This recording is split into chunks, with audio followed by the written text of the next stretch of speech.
তোমাদেরকে আজকে আমি এমসিকিউ রেজাল্টটা জানিয়ে দিচ্ছি। 100 নম্বরের এমসিকিউ টেস্টে মিরাজের মার্ক এসেছে 72, আর 100 নম্বরের মধ্যে সাথী পেয়েছে 86। তো এই রাউন্ডে মিরাজের চাইতে সাথী এগিয়ে আছে। আমাদের পরবর্তী রাউন্ড হচ্ছে ভোটিং রাউন্ড। ভোটিং রাউন্ডেও সাথীকে মিরাজের চাইতে এগিয়ে থাকতে হবে।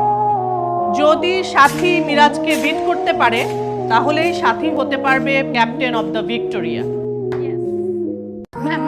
যদি মিরাজ সাথীর থেকে ভোটে এগিয়ে থাকে তাহলে কি হবে? তোমাদেরকে তো আগেই বলেছিলাম, আসলে দুইটা রাউন্ডেই টপ করতে হবে, তাহলেই হওয়া যাবে ক্যাপ্টেন অফ দ্য ভিক্টোরিয়া। যেহেতু এই রাউন্ডে মিরাজের চাইতে সাথী জয়ী হয়েছে, সো নেক্সট রাউন্ডেও সাথীকেই টপ করতে হবে, তাহলেই সাথী হতে পারবে ক্যাপ্টেন অফ দ্য ভিক্টোরিয়া। আর না হলে মিরাজ যদি জিতে যায় এবছর কেউই ক্যাপ্টেন অফ দ্য ভিক্টোরিয়া হতে পারবে না।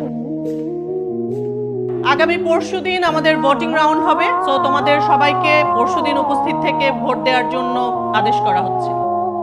সবাই চলে আসবে এবং তোমাদের ভোট দেবে। ঠিক আছে, ভালো থেকো। তুই সাথীর সাথে পারলি না, কি দোষ?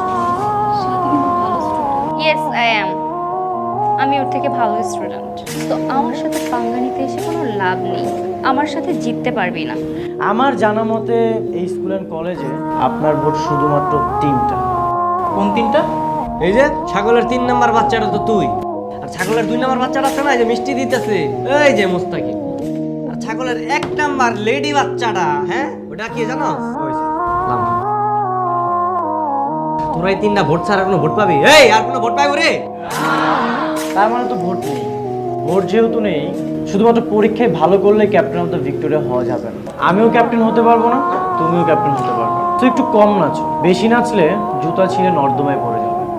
সমাজ ভাই ভাই, ছাত্র সমাজ ভাই ভাই, ছাত্র সমাজ ভাই ভাই। Just shut up. কি মনে হয় তোদের আমাকে? হ্যাঁ, তোরা যেটা ভাবছিস না সেটা হবে না। আমার বাবা এমপি, আমার বাবা রাজনীতিবিদ, তো আমার খুব ভালো করেই জানা আছে ভোট কিভাবে পকেটে ঢোকাতে হয়। স্যার, কান খুলে শুনে রাখেন, ভোটের দিন প্রত্যেকে আমাকে নিজের ইচ্ছায় ভোট দেবে। পারলে তোরা আমার ছিঁড়ে নিস, মাই চ্যালেঞ্জ।